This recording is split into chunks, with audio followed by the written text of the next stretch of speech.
বন্ধুরা, সুপ্রভাত। তোমরা সকলে কেমন আছো? আশা করি ভালো আছো, সুস্থ আছো। আমিও খুব ভালো আছি। তো এই দেখো, সকাল সকাল আমরা শুরু করে দিয়েছি আজকে তাল ছোলা। এই তো মা তালটা ছুলে দিচ্ছে, তারপরে আমি এটাকে সব ঘষে নিব আর কি। না হলে তো এটাকে খাওয়া যাবে না। এই তাল খাওয়ার যে একটা ঝামেলা, এটা শুধু এই আমাদের মতো মহিলারাই জানে, তাই না? কারণ এটা তো করতে হয় বাড়ির মহিলাদেরই।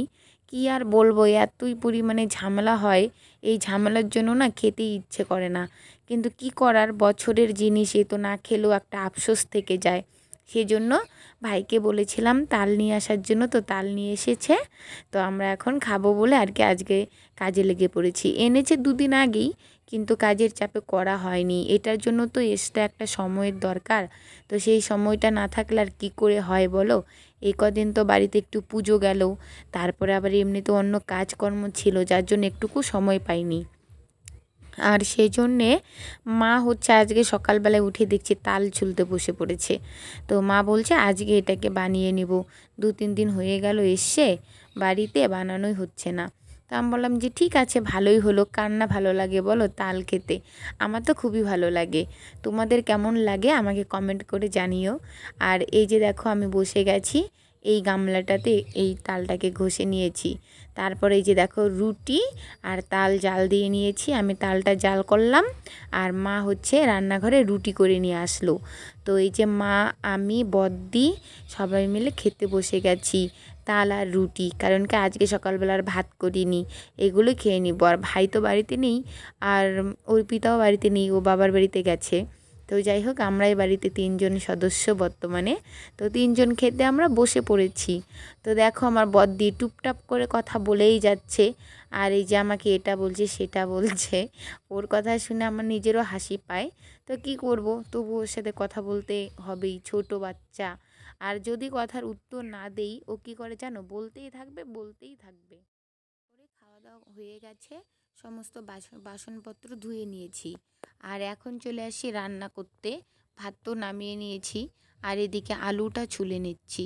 কারণ কি আলুগুলো সেদ্ধ দিয়েছিলাম, তো সেগুলো ছুলে নিয়ে ওই আজকে সোয়াবিন রান্না করব। তো সোয়াবিন দিয়ে একটু আলুর ঝোল করে নিব। আর এদিকে করেছি আমি শাপলা ভাজি।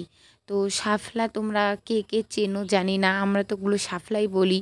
ওই জলের মধ্যে যেগুলো মানে ফুল হয় না, মানে পদ্ম ফুলের মতো দেখতে, যে ওগুলো। যাই হোক, ওগুলো ভাজি করে নিয়েছি। আর এদিকে সোয়াবিনটা ভাজি করে নামিয়ে নিয়ে এদিকে আলুগুলো দিয়ে দিলাম এখন রান্না করার জন্য কড়াইতে। তো তাড়াতাড়ি করে রান্নাটা করে নেব। মা আবার একটু এক জায়গায় যাবে, তো মার সুমতি করে, তো সুমতির ব্যাপারে। তো যাই হোক, আমাকে রান্নাটা করতে লাগছে আজকে। আর না হলে মাই করতো, কারণ কি আমার শরীরটাও বেশি একটা ভালো না। কেন বলো তো, কালকে হঠাৎ করে আমাদের উঠোনে যা পরিমাণে পিছলে হয়েছে কি বলবো, স্লিপ করে পড়ে গেছি বদ্দি আর আমি দুজনে মিলেই। তো এভাবে এতটাই ব্যথা পেয়েছি না, কি বলবো, মানে কাজ করতে ইচ্ছেও করছিল না সকাল থেকে। তো সকালের কাজগুলো মাই করে নিয়েছিল, তারপরের কাজগুলো আমি করে নিচ্ছি। কি করার, মা তো আজকে বাড়িতে থাকবে না, সেই জন্য। তো তারপরে যে ভাত রান্না আমার হয়ে গেছে। আর এদিকে এই যে সোনারূপাকে একটু ভাতের মার দিয়ে দিলাম। কারণ ওরা মার খাওয়ার জন্য না বসে থাকে সব সময়, যে কখন ভাতের মার হবে আর একটু খেতে দিব।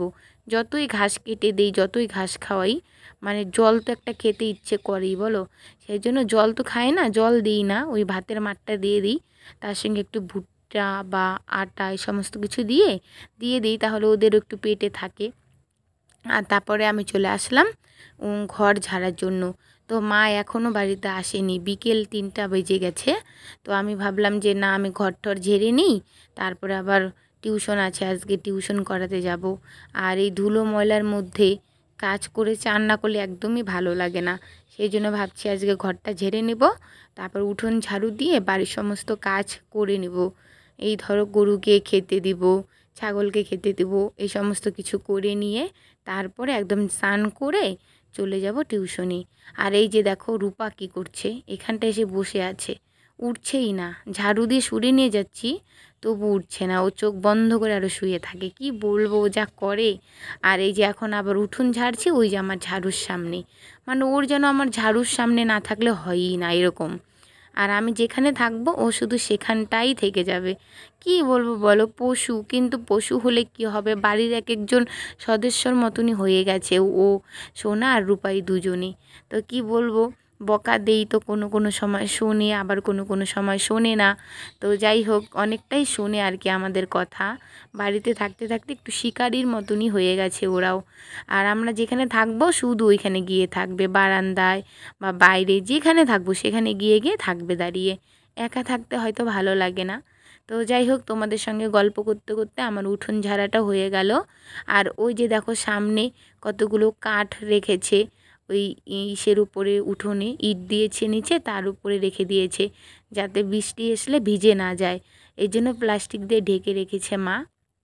মানে অর্ধেক শুকিয়েছে আর অর্ধেক শুকায়নি। তো সেগুলো আর কি দেওয়ারই সময় হচ্ছে না আর কি। এর মধ্যে একদিন দিয়ে শুকিয়ে সবগুলো ঘরে তুলে ফেলতে হবে, না হলে কবে আবার প্লাস্টিক ছিঁড়ে জল ঢুকে যাবে, তখন যতটুকু শুকনো আছে না সম্পূর্ণই ভিজে যাবে। তো যাই হোক, ওগুলো ওখানে আছে, কেমন দেখাও যায় বলো, কিন্তু কিছু তো করার নেই। আর গ্রামে বাড়ি আমাদের, তো কি বলবো, যেখানে সেখানে এটা ওটা থাকে। তবু যতটুকু পারি সাফ করে রাখার করে রাখি।